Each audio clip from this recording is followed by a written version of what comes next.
Assalamu alaikum everyone, welcome to this tutorial. In this video, we will learn the fundamentals of n8n, what it is, how it works, what nodes are, how data moves between nodes, and the JSON basics you need to understand the workflows. If you are completely new to automation, don't worry, I will explain everything in a simple way. Let's get started. n8n is a workflow automation platform. It allows you to connect apps, tools, APIs, spreadsheets, CRMs, databases, and many other services. Instead of doing repetitive tasks manually, n8n can automate them for you. For example, receives a form submission, save data to Google Sheets, send an email, notify your team on Slack, connect AI tools like OpenAI models. All of this can happen automatically. That is the power of n8n. This area is called the workflow canvas. Here you create automation visually using blocks called nodes. Each node performs one task.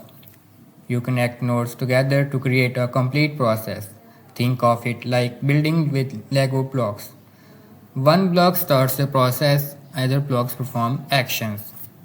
Now let's understand nodes. In n8n, every block is called a node. A node receives data, performs a task, and sends output forward. Let's look at example. Add a manual trigger. This starts the workflow when I click execute. You can see workflow executed successfully. Now add the other node. This node is a set node. Set node creates or edits data. Now add the other node by clicking on the plus icon. Search HTTP request node. This fetches data from external APIs, so every node has one job. When combined together, they create automation. There are two important categories of nodes. First one is trigger nodes. These nodes start the workflow. Examples: manual trigger, schedule trigger, webhook trigger, form trigger. Without a trigger, nothing starts. Other one is action nodes. These nodes do work after trigger starts. Examples: send emails, update sheet, call API, process data. So remember, trigger begins the workflow, action completes task. To understand how data flow, we need to add HTTP request node. When one node runs, it sends output to the next node. That next node uses the previous node, so the workflow becomes a chain. Examples: manual trigger. Then set node creates customer data, then another node uses that data. This is how information moves through n8n. This concept is extremely important. Now let's understand JSON. JSON stands for JavaScript Object Notation. It is the standard data format used in n8n. Click Add Field, Name. The value of name is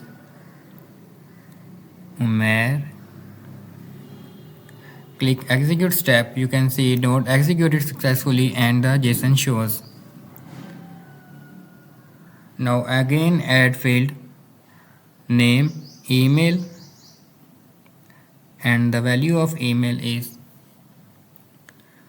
flow729@gmail.com.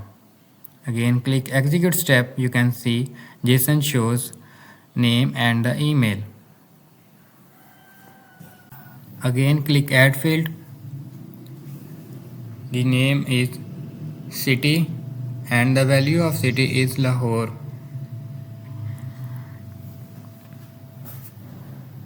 Click execute step. You can see JSON. You don't need advanced coding knowledge, just learn how to read keys, values, arrays, objects. That is enough for beginner.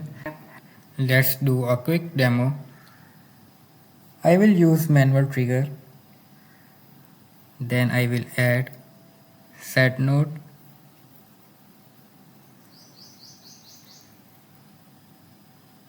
Inside the set node, I will create two values, name and email. Click add field, name.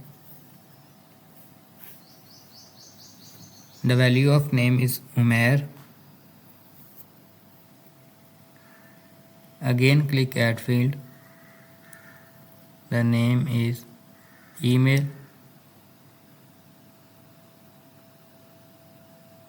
and the value of email is flow729@gmail.com.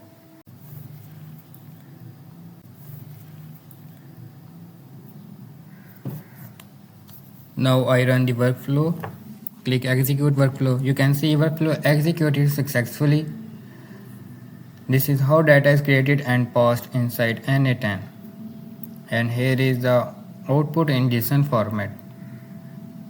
So in this video we learned what n8n is, workflow, canvas basics, what nodes are, trigger versus action nodes, how data flows, JSON basics. In the next lecture we will cover expression, dynamic values, refreshing previous node output, real example. If you found this video helpful, make sure you like the video. Allah Hafiz.